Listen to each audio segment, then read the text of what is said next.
Hi friends, இன்றைக்கி நம்ம கோவை சமையலில் ஆட்டுக்குடல் குழம்பு எப்படி செய்வோங்கிறத பார்க்கலாம் வாங்க. அதுக்கு முன்னாடி சுடுதண்ணியில் நம்ம க்ளீன் பண்ணுறதுக்கு குடலை போட்டு நல்லா தண்ணியும் குடலும் கொதிக்க வச்சுக்கலாம். கொதிக்க வச்சதுக்கப்புறமா அதையே தனியாக எடுத்து நல்லா பச்சை தண்ணி ஊற்றி க்ளீன் பண்ணி வச்சுக்கோங்க. அதுக்கப்புறம் இன்னொரு கடாயில் சின்ன வெங்காயம் போட்டு கொஞ்சம் எண்ணெய் சேர்த்து நல்லா வதக்கி விட்டுக்கோங்க. வெங்காயம் நல்லா வதங்கணும். நல்லா வதங்குற வரைக்கும் நீங்கள் நல்லா வதக்கி விட்டுக்கோங்க.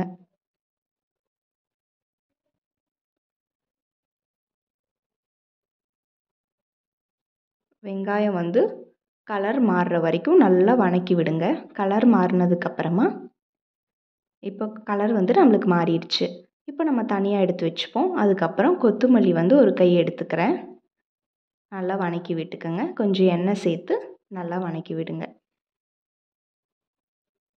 3 வரமிளகாய் எடுத்திருக்கேன். காரத்துக்கு தகுந்தாப்படி நீங்கள் மிளகாய் போட்டுக்கோங்க.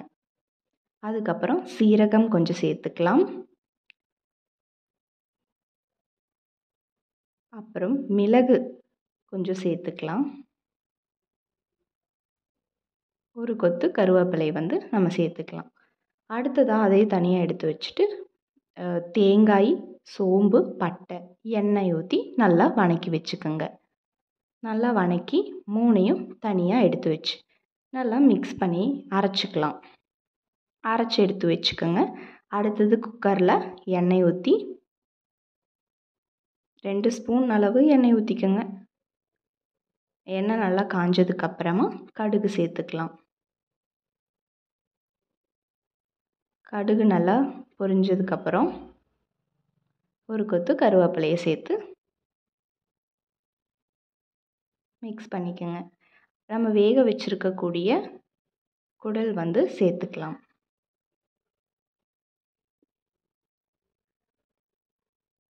சேர்த்துட்டு நல்லா மிக்ஸ் பண்ணிக்கோங்க.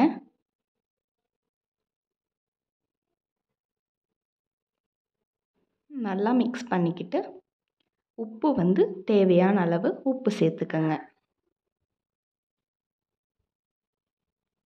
நல்லா வதக்கி விடுங்க.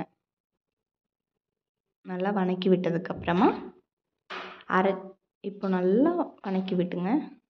அப்புறம் அரைச்சி வச்சுருக்கக்கூடிய விழுதை உள்ளே சேர்த்துக்கலாம். சேர்த்துட்டு தண்ணி சேர்த்துக்கோங்க. தண்ணி சேர்த்து விட்டு நல்லா மிக்ஸ் பண்ணி விடுங்க. மிக்ஸ் பண்ணிவிட்டு இப்போது நம்ம மூடிடலாம். குக்கர் மூடிட்டு 1/2 அன் ஹவர் கழித்து 5 விசில் விட்டு 1/2 அன் ஹவர் கழித்து ஓப்பன் பண்ணி பார்த்திங்கன்னா நம்மளோட ஆட்டுக்குடல் குழம்பு ரெடி ஆயிடுச்சு. இந்த வீடியோ உங்களுக்கு பிடிச்சிருந்துச்சுன்னா லைக் பண்ணுங்கள், ஷேர் பண்ணுங்கள், கமெண்ட் பண்ணுங்கள். மறக்காமல் எங்கள் சேனலை சப்ஸ்கிரைப் பண்ணுங்கள். தேங்க்யூ ஃபார் வாட்சிங்.